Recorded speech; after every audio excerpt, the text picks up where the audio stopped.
Hey everyone, this is Charlie and you're watching The Burrow. What I want to talk to you about today is using foreign language in any sort of creative writing you're doing, whether it's fiction writing or creative nonfiction. This is something I've had to struggle with quite a bit actually for a number of reasons. One, because I'm trying to break into the field of travel writing, and two, because I really enjoy both reading and writing historical fiction. I was first introduced to the idea of using foreign languages in your creative writing when I started reading James Clavell's Asian saga, right? Books like Gaijin, King Rat, Shogun, things like that, right? And what I found really striking about his work is that he was able to work in foreign languages into his prose without, at least in my opinion, interrupting the flow of the narrative, right? Without getting the reader stuck up on his using language to add a little bit of flair and adding that sense of the other to his work.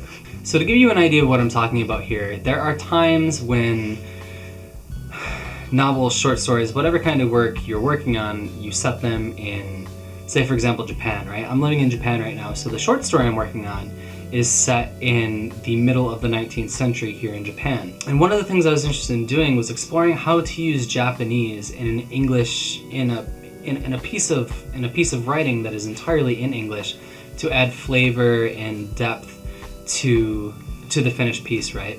Now, how this typically plays out in really good writing, I think, is that you may introduce a character, right? Say you're introducing a Japanese character to, I don't know, an American character or something, right? So maybe the first couple lines that Japanese character speaks are in Japanese, and that can establish for the reader this sense of the other, right? This sense of being out of place, this sense of understanding, and really help, I think, to draw you into the story by saying, okay, well, this American character doesn't understand what the Japanese character is saying, and neither do I. So maybe that adds an extra layer to the story.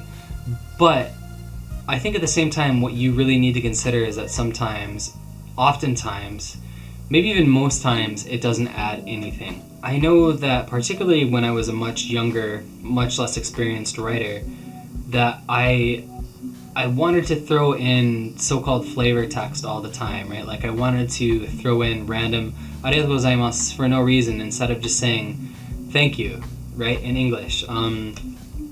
Or whatever the case may be, and it can really be that small, just a thank you, that can sort of throw off the readability of your piece, especially when dialogue is already so difficult. I think the last thing you want to do is add in a foreign language to make it more confusing to follow or less natural or whatever the case may be. So I guess without belaboring the point too much, if you are working on a creative writing piece, again, whether that's nonfiction creative writing like a travel piece or travel narrative, or you're working on historical fiction, historical horror, as in my case right now, follow what I think is really the golden rule, right? Which is you don't want to obstruct the story. So establish that your characters speak a different language if you need to, but then switch to English or switch to French or switch to whatever language you're actually writing the story in. Readers are smart enough to understand that maybe they're not speaking in the right language. So that's my opinion on how you should go about writing any sort of foreign language into your work, right? If you guys have a different way of going about it, if you think it's completely wrong and you can work a lot more into it than just sort of a little sprinkling that here and there to sort of establish what's going on or whatever the case may be, please tell me about it in the comments down below. I'd love to talk with you more about it. On that note, guys, thanks as always for watching The Burrow. If you did in fact like this video, hit the thumbs up button. If you have something you want to say, good or bad, doesn't matter, please let me know down in the comments below. If you're interested in getting some weekly advice or hearing some weekly thoughts on illustrating or writing or other things in the creative sphere, why don't you go ahead and subscribe to The Burrow? I'm pretty sure it's worth your while. So having said that, get off your computer and go write something awesome.